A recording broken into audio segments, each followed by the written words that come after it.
Welcome to the Great Detectives of Old Time Radio from Boise, Idaho. This is your host, Adam Graham. If you have a comment, email it to me, box13@greatdetectives.net. Follow us on Twitter at Radio Detectives and become one of our friends on Facebook, facebook.com/Radio Detectives. Our listener support campaign continues. You can support the show on a one-time basis at support.greatdetectives.net. Today, though, we're focusing on our Patreon campaign. You can become one of our Patreon contributors and give a small amount to support the program every month. It's easy, it's inexpensive, and it provides a reliable stream of income to support the show. You can support us at levels ranging from the $2 Rookie to $4 Seamus, $7.14 Detective Sergeant, $15 Master Detective, and $30 Chief of Detectives. And that's over at patreon.greatdetectives.net. Alright, well now it's time for today's episode of Nightbeat. The original air date on this one, June the 8th, 1951, and this is The Search for Fred. NBC presents Frank Lovejoy in Night Beat.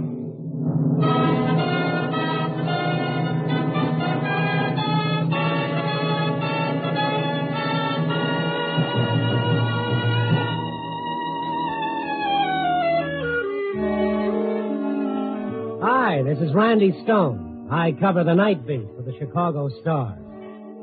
This little jewel, this little beauty, this little sweetheart of a story started on a hot night in June, around 7 p.m. I was at my desk trying to convince myself that there was really a good reason to get up and roll down my sleeves, tie my shoelaces, and start walking those steaming sidewalks so that my 400 words could end up next to the girdle ads and the shipping news, arrivals and departures, page 38. Oh, well, it's a living. So dry your tears and think. She had stopped a few feet from my desk, looking at me like I was one of those $60 embalming jobs. A cute little thing in crisp linen and wet sheets. Can't be that bad, kid. I'm sorry. I just can't seem to control myself. It's so awful. The elevator man said you were the only one around. And that's why you're crying? Oh, Mr. Stone, I just don't know what to do. About what? They called me an hour ago from the city pound. About my dog. Your dog? He's dead. Oh, well, that's too bad, but... He died of rabies. Oh? It's been 6 days. I should have taken him to the veterinarian right away. Oh, it's my fault. Well, those things happen. I know it's tough losing a dog. That's not it. 5 days ago, he bit a man. Well, this man better start the Pasteur treatment post-haste. That's just it. Hmm? Oh, I tell you, since I got that call, I've been going crazy. What am I going to do? Do? I don't know who the man is. Do that over again? True. Sit down. What am I going to do? First thing you're going to do is start talking. He was such a nice young fellow. He said his name was Fred. Fred what? I don't know. He passed by my house every day on his way to work. My dog took a liking to him. Yeah? It was 5 days ago. Last Monday. The dog had been sick, like I said. When Fred came to pet him, the dog bit him on the face. I went into the house to get some first aid stuff, but when I came out, Fred was gone. That's the last I saw of him. Yeah, it'll be the last you'd see of me, too. Now, just sit where you are. Get me one of the doctors over at the Board of Health. I'll hang on. What's your name, kiddo? Judy Hartley. I just feel terrible. Why, you relax now. Everything will be okay. Oh, hello. Say, this is Randy Stone of the Star. A fellow gets bit by a dog 5 days ago. The dog later dies of rabies. Face. Well, we don't know where he is right now. Yeah, I'm going to do what I can. I will. Thank you. What'd he say? He said the death rate from rabies is 100%. Oh. Now, just relax. The Pasteur treatment has begun in time. There's no danger. And we got to find him. Well, there's another little gimmick, kid. When the bite is on the face, you only have about a week at the most to begin treatment. Then? We got a couple of days to find this guy. After that, it's too late.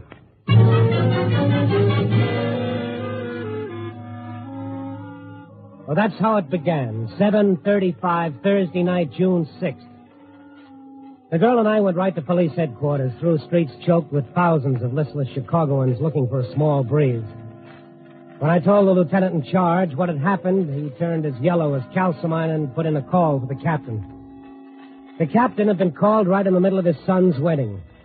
When he came down to the station, he was wearing a white tuxedo, a red carnation, and a purple rage. Only after I told him what the score was, the carnation seemed to wilt in his lapel, and he looked a little like the calcimine, too. Rabies.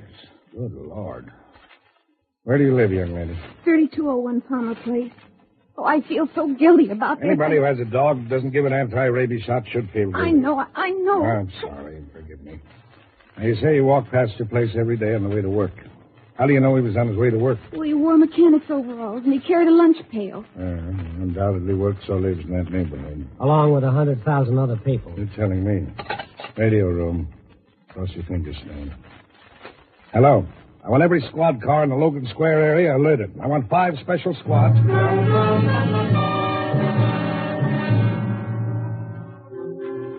I uncrossed my fingers long enough to call in all the newspaper, radio, and television boys. We set up a news pool with me as liaison man because it all started at my little weather-beaten desk. And then the coverage began. With a 9 p.m. break, every radio and television station threw away their jingles and endorsements to announce that anyone bitten by a collie dog 5 days before should report to Captain Blair of the police at once. The evening edition of the Sun-Times, the Tribune, and the Star carried the same item on the front page. By 10 o'clock, the police switchboards were lit up like Christmas trees by people wanting to help. And by 10:30, the psychos were making their appearance. Oh, yes. Yes, I'm the one, all right. I did it. Did what, Judy? No. Oh, but I am. I confess. You must believe me. I killed them all. Every one of them. If you want me to, I'll take you to the bodies. That's sporting of you. Sergeant, will you escort the gentlemen to the bodies?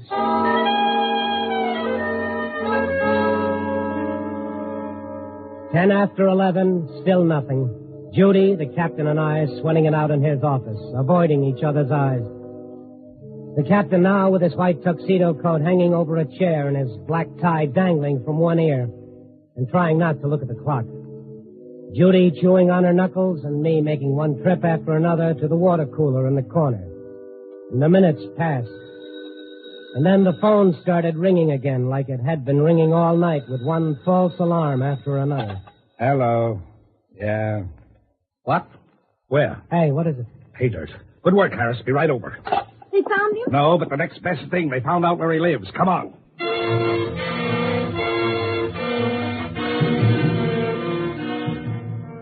It was a rambling frame house over on Kedzie Avenue with a tin sign that announced housekeeping rooms newly decorated. 2 squad cars were parked in front, and a little gathering of citizens hung around wondering what the excitement was all about. A scrawny, hawk-faced landlady led us upstairs to a back bedroom, swinging a wadded newspaper at moths and flies. Well, here we are. As soon as Judy looked into the room, she stiffened with excitement and pointed to the dresser. His lunch pail. He always carried it. It's his. Of course it's his. Clothes in the closet are his, too. That whiskey bottle, his. Also, them girly pictures in the mirror. Nothing I hate worse than flies. What's this man's last name? Fred Graham, the name he gave me. Good. Now, do you They have say any... it might hit 103 degrees tomorrow. How do those fellas know? Answer me that. Well, that fixes your wagon, Sonny, the dirty little monster. Lady, do you have any idea where we can find Graham now? Other copper asked me that. And what did you tell the other copper? Told him I didn't have the slightest idea where Graham is now. When's the last time you saw him? 4 or 5 days ago. All them girly pictures, though. I figure he's got a roof over his head. All right. Much obliged, Mother. Now, thank you to watch your language. Anyway. Yes, sir. You. Me? Oh, still. Why? Hey. Oh, the stinker got away. I hate flies.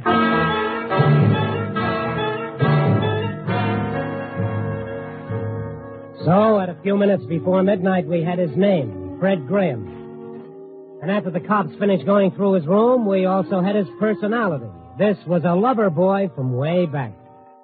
Couple dozen love letters that made Chicago's heat wave seem puny by comparison. A large handful of girly pictures, each thoughtfully inscribed. Hair pomades and toilet waters galore, and 2 tins of Sen.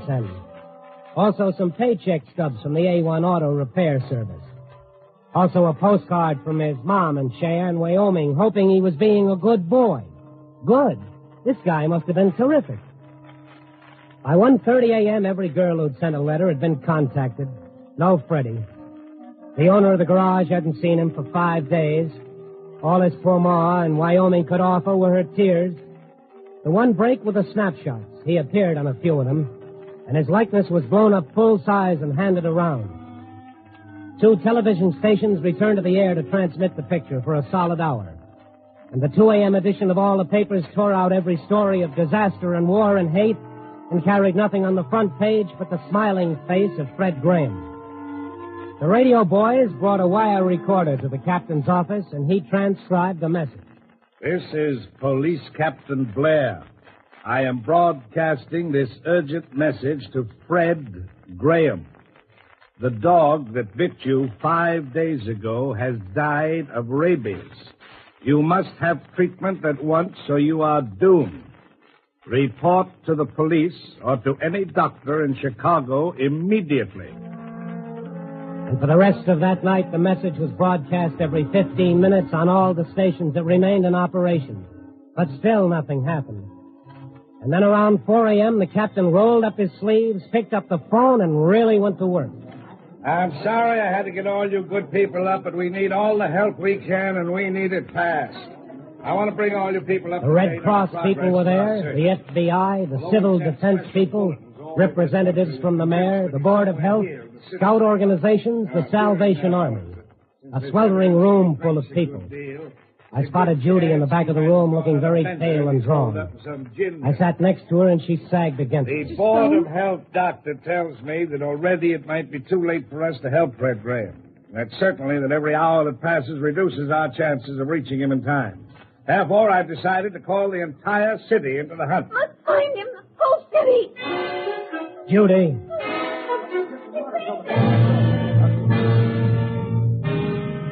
She folded up like a rag doll. I carried her outside to the first aid room where a nurse began bringing her around. When I returned to the conference room, I saw Judy's purse on the floor where she dropped it. I picked it up. It sagged suspiciously. I opened it. A gun. When I went back to the first aid room, she was feeling better. That is, until I handed her back the purse. You found the gun. Uh-huh. I want it back. Why? Because it's mine. I have a permit. You'll have to come up with a better reason than that. It doesn't matter. I'll get another gun. It's not a gun. Something else. Now, kid. Don't you understand?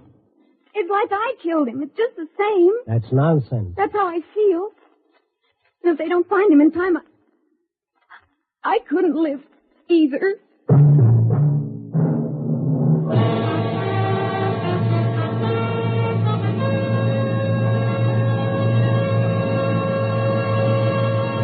NBC is bringing you Night Beat, starring Frank Lovejoy as Randy Stone.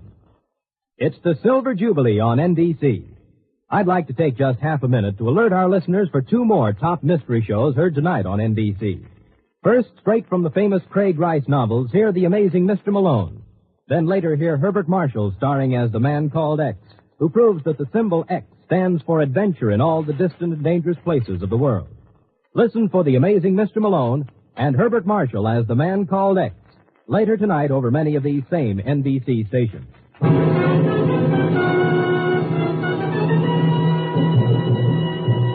And now back to Night Beat and Randy Stone. It had started out as just another hot Chicago night, and now it had disintegrated into a first-class nightmare.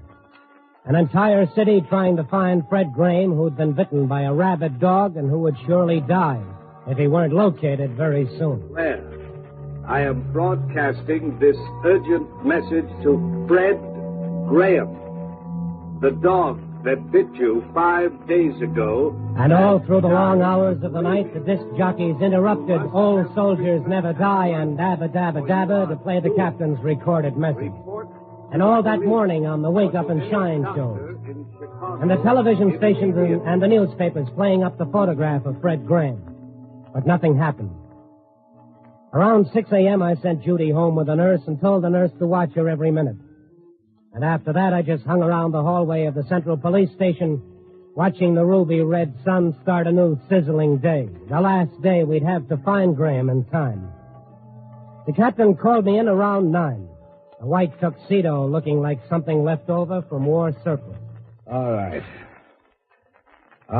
So you might say he left town without picking up his clothes or his paycheck, and for no reason, mind you. We've checked on that. He's not wanted for a thing. No creditors or police records, nothing like that. But for the sake of argument, okay, left town. Now look at these newspapers.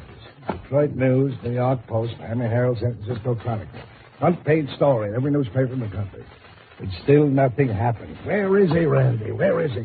That's a good question. Come up with a good answer. I'll fix every traffic ticket you get for life. I'm going batty. Or maybe you need a couple of minutes sleep, huh? Sleep. Every time I close my eyes, I hear that Board of Health doctor lecturing us about the way a man dies with rabies. That's not why I called you in, Randy. You're the boy handling the press pool for all the papers. Okay, here's the latest plan of action. We're dividing the city into 8 sections. The scouts are going to supply us with 2,000 boys to cover the suburbs around Evanston. The Civil Defense is supplying 10,000 volunteers to handle the north side. The Red Cross is digging up another 5,000. Captain Blair, Yes. what are you making it so hard for a taxpayer to see you for? For an hour now, I've been trying to get in here. I've been pretty busy. What can I do for you? Robinson's the name. Joe Robinson. It's all over. Ended. Huh? Call off the cops. Everybody relax. Fred Graham's found. What? What are you talking about? Where is he? And those bums outside gave me trouble. Wouldn't let me through. Look, taxpayer Robinson, just tell us where he is. How should I know? How should I know? I mean, not right away. Give me an hour or two. But as soon as I hightail it to the airport and get my little Piper Cub up there in the wild blue yonder... The wild blue yonder? Don't you get it? I'm a skywriter. All day long, I float around writing, Soda Seltzer is the tops. Hour after hour, Soda Seltzer is the tops. You know how many people look up and see that? Only everybody. Okay, so today I sell Soda Seltzer to keep that $20 an hour, and I write, Fred Graham, where are you? With a question mark? Sure, with a question mark. You know how many guys in my racket can make a perfect question mark? Mighty few.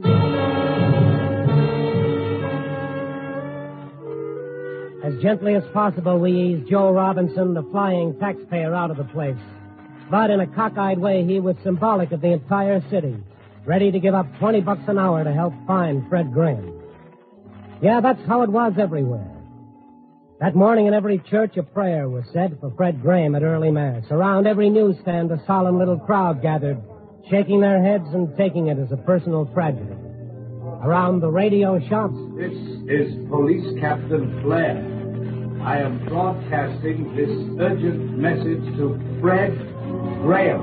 Tens of thousands searching through the city. Even the winos on Skid Row had been organized to search through the flop houses and basements of their area. Since midnight, not a single police officer had gone off duty. But still, Graham was nowhere to be found. Why? Where was it? In a few hours, it really wouldn't matter. Around 8 that night, I left the police station where you could have cut the gloom with a butter knife. And through the hot streets where gloom followed at my heels, and up to my office at the Star where the gloom was waiting for me. Everyone crowding around me, wanting to know the latest, and when I told them there wasn't any latest, they moved away quietly. These characters who'd covered stories of wars and famines and pestilence where millions had died needlessly. It's a crazy world. I went over to my desk to try to write the story, and then I saw the stack of telephone messages. I thumbed through them quickly, mostly from people wanting to help. But there were 8 of them that said exactly the same thing. Call SU-13689, urgent. Nothing could be very urgent after today.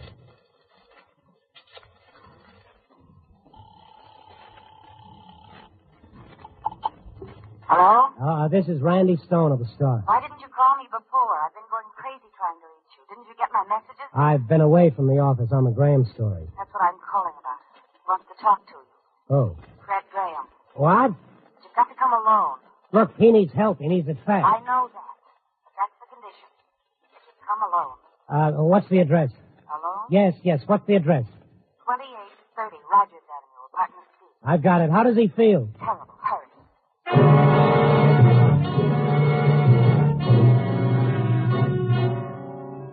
I was in the cab on my way over there when I remembered a beat-up little dame who'd wanted to kill herself, namely Judy Hartley. We had to pass within 3 blocks of her house anyhow, and I figured the extra minute wouldn't make that much difference. I told the cabbie to keep the motor running and rang Judy's bell. Nurse opened the door. I went right past her to where Judy was curled up on the couch, still gnawing on whatever was left of her knuckles. I took her gun out of my pocket and handed it to her. I don't understand. Well, you said you had a permit for it, so I guess But it's okay. Besides, you won't have to blow your brains out after all. You don't mean it. Yes, I do mean. Come on.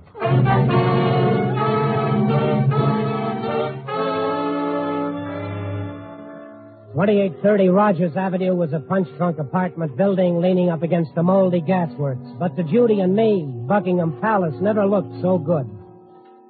The dark hallway smelled more of cabbages than of kings, and beyond was a flight of stairs lit by a single flickering light bulb that dangled listlessly, willing to let well enough alone. I pressed the button marked C, and we waited. And then upstairs, beyond our sight, a door opened. Mr. Stone? Yeah, Graham? That's right. Come on upstairs. We hurried up the steps. It seemed to me like 4 million Chicagoans were running up right with us, gasping down my neck. And then it came to me that I was doing all the gasping. And up ahead was another hallway, lit by another no-talent bulb. A young man was standing beside an open door. Brother, am I glad to see you? Yeah.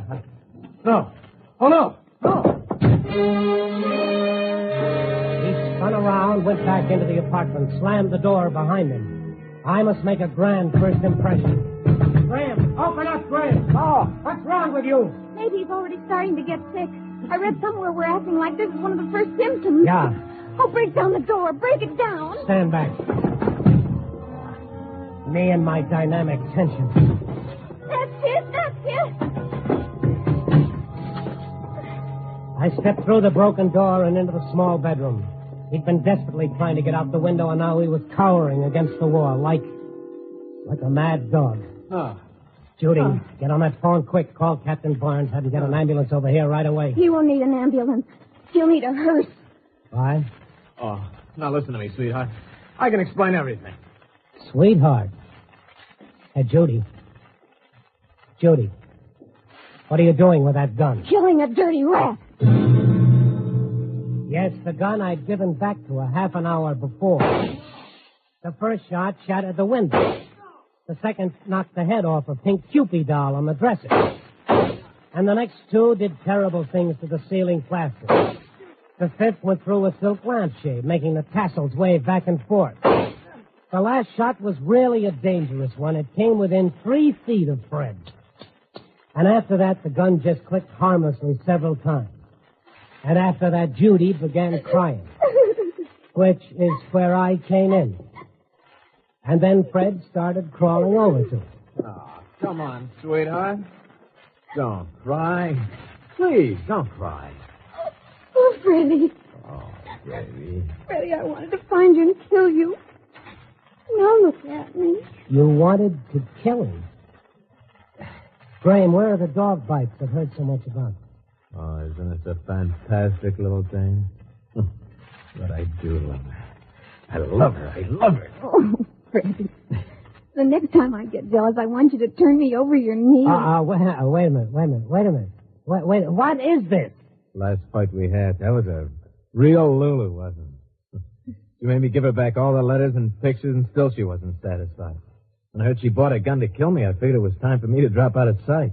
So, in order to find you, she came around to me with a story about her dog?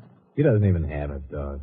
Scared to death of him. Oh, no, this isn't really happening to me. Well, gee, I never expected there to be such a fuss about it, Mr. Stone. Oh, no, Randy, it's all a dream. This is a dream. I just thought that maybe you'd help me find him yourself. Oh, hang on, Randy. Everything's going to be okay. That's why when the captain called all those people in, that's why I fainted. Oh, that's why you fainted.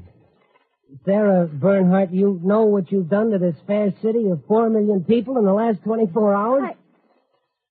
I guess that was sort of a silly thing to do. Wasn't it, Mr. Stone?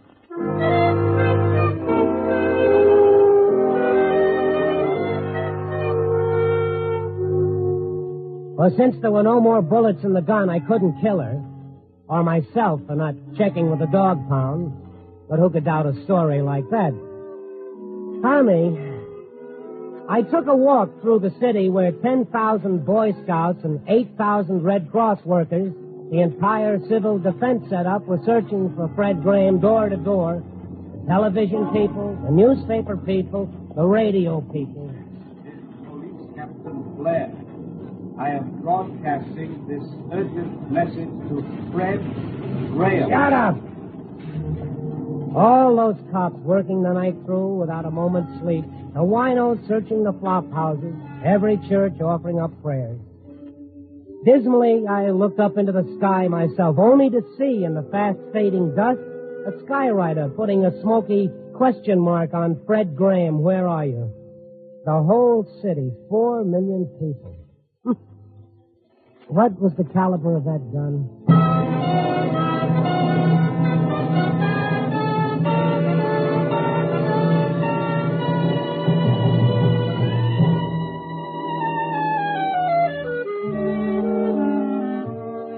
And then, gradually, I began to realize that maybe all this wasn't such a tragedy after all. Oh, sure, I was in for the razzing of my life, but just the same, maybe something wonderful had taken place without anybody realizing it.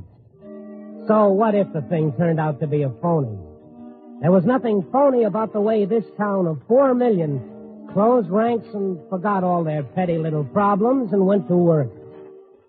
If this was a sample of what would happen if a real test came, well, things were pretty good. When 4 million people can tear themselves apart trying to save the life of one simple guy without caring how much money he had in the bank or whether he was for Truman or MacArthur or what church he went to, when all they cared about was that one human being was in trouble.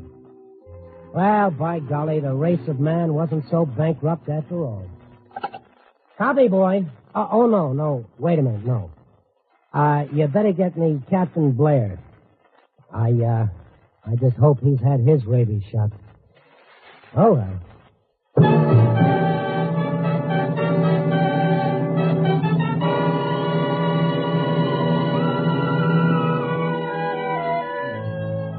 Night Beat, starring Frank Lovejoy, is produced and directed by Warren Lewis. Tonight's story was written by Larry Marcus with music by Robert Armbruster. The part of the captain was played by Alan Reed. Others featured were Virginia Gregg as the landlady and Laura, Paul Frees as Fred, Joyce McCuskey as Judy, and the pilot Homer Welch. Frank Lovejoy can currently be seen co-starring with Joan Crawford and Robert Young in Warner Brothers' Goodbye, My Fancy.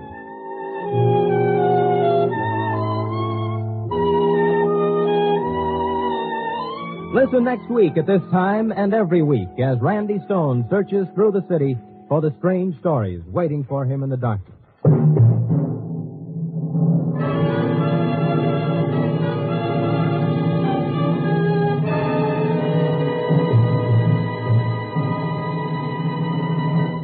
Night Beat came to you from Hollywood. This is Andrea J. Graham, author of the Web Surfer series. Oh, and a Madam's Wife. You're listening to the Great Detectives of Old Time Radio.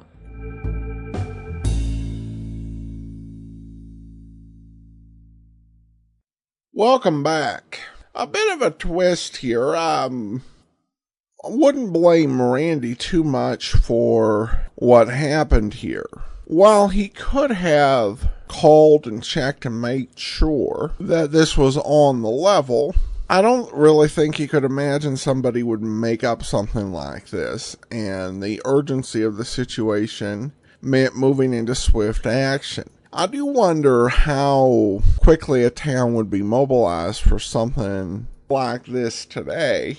I guess it does depend on the town. I do know several years back we had a missing boy in the area, and people were actually leaving my work to take time to join in the search. I do think that something like this, one reason that you do get people actually to get involved or have that potential, is the problem is manageable. It's something that people can actually help out with. And one of the challenge about telling big stories, and even if they arguably need to be told, is as a common person, you take a look at that and say, well, there's nothing I can do about that problem. It's been blown up into such a big proportion, we can't even process how we're going to relate or react to it. This one is simple, and they definitely have that potential to go ahead and help out. Alright, well, listener comments and feedback now, and have a comment from Joey regarding the episode Fear. Nice lesson, you should not judge others' actions until you are in their shoes. This is not always easy. And no, it's not, and I think it's definitely a challenge for Randy, who's got a very strong sense of right and wrong. And we've heard throughout the course of the series, Randy dealing with some folks who just needed to be called out and confronted. The ability to do that also has some drawbacks, so it was good of them to explore those. Alright, well, that will actually be all for today. I do want to once again encourage you. We welcome you as an ongoing supporter of the show, patreon.greatdetectives.net. Whatever level you sign up with, we will go ahead and we will send you a regular letter from me. And there are also various decisions about the show in which I ask Patreon fans first, and sometimes just Patreon fans only. So become one of our Patreon supporters, patreon.greatdetectives.net. Follow us on Twitter at Radio Detectives, and become one of our friends on